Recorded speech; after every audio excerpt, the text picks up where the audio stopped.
Des histoires de Noël, il y en a beaucoup dans les livres. Mais celle que je vais vous dire n'est pas dans les livres, car c'est une histoire vraie. Voilà, ça s'appelle Le Petit Pensionnaire.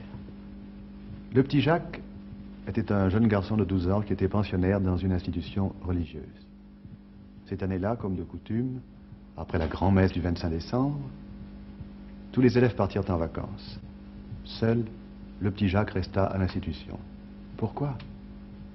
Tout simplement et malheureusement parce que quelques jours auparavant, il avait reçu une lettre de sa maman qui lui disait « Mon cher petit, je sais que tu vas avoir beaucoup de peine, mais je ne peux pas te cacher une mauvaise nouvelle. Ton papa est très malade. Il doit immédiatement quitter la maison pour aller dans un sanatorium, dans la montagne. Nous partons demain avec bonne maman. Et de ce fait, tu ne pourras pas venir en vacances. Je sais que tu auras beaucoup de peine, mais je sais aussi que tu as beaucoup de courage.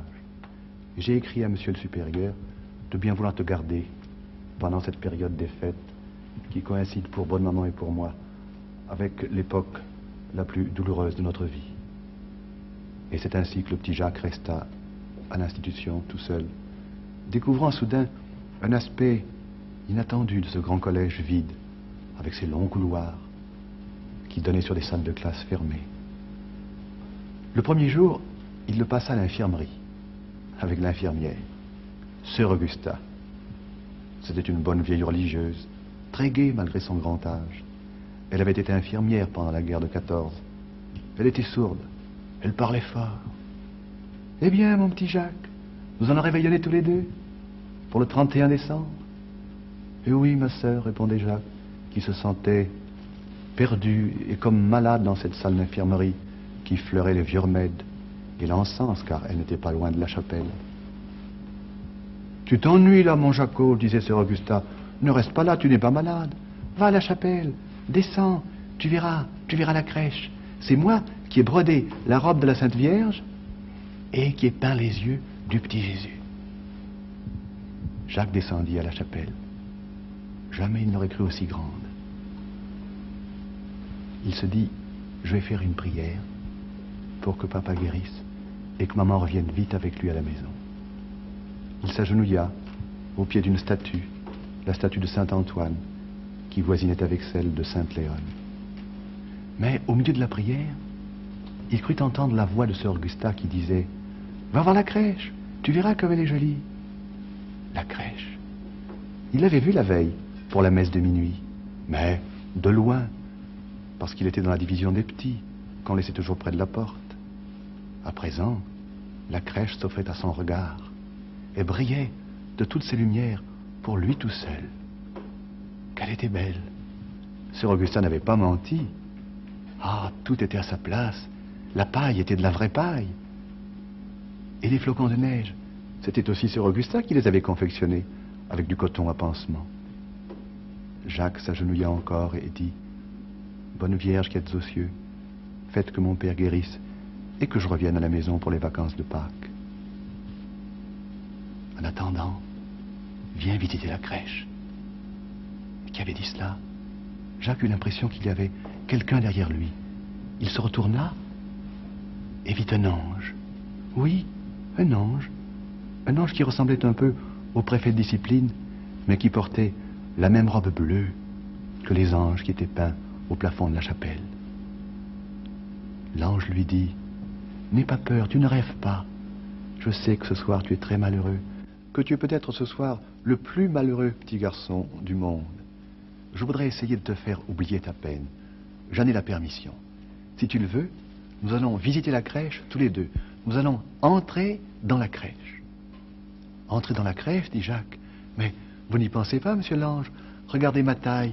Je suis grand, moi, et la crèche, elle est toute petite. » « Qu'à cela ne tienne, dit l'ange. Nous allons entrer dans la crèche. Il suffit simplement que tu me donnes la main. Tu me crois? Je vous crois, dit Jacques. Et alors à ce moment-là, Jacques eut l'impression qu'il rapetissait, qu'il devenait tout petit. Ou plutôt non, il vit la crèche grandir, grandir. Oui, à présent, tout était à l'échelle, tout était grand, et tout le monde vivait. L'âne et le bœuf vivaient, le petit Jésus était vivant, la Sainte Vierge et Saint Joseph aussi, qui, portant de la paille pour aller réchauffer le bébé, et qui, donnant un coup de balai pour nettoyer les tables. Il faisait bon dans cette étable, très bon, et l'odeur saine des bêtes était douce à respirer. Ça changeait avec les relents de l'infirmerie. L'ange dit à Jacques, va te mettre à la fenêtre et dis-moi ce que tu vois. Et Jacques alla à la fenêtre et il dit, ben, je vois la campagne, des arbres, le ciel de la nuit, c'est joli. Tu n'entends pas une chanson? Demanda l'ange. Non, dit Jacques. Écoute bien. Et Jacques en effet entendit une chanson, ou plutôt, il se mit à fredonner la chanson qu'il entendait en lui. Une chanson dans ce genre-là.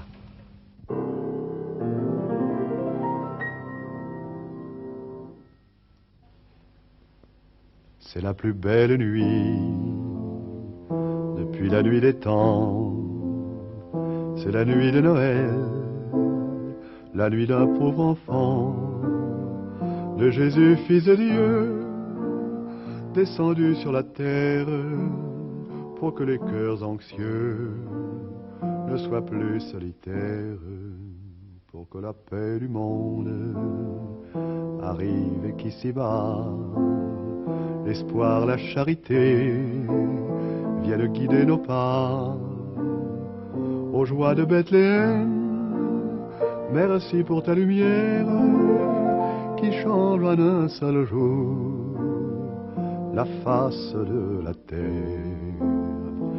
Jésus est né, Jésus est né, c'est la plus belle nuit de l'année.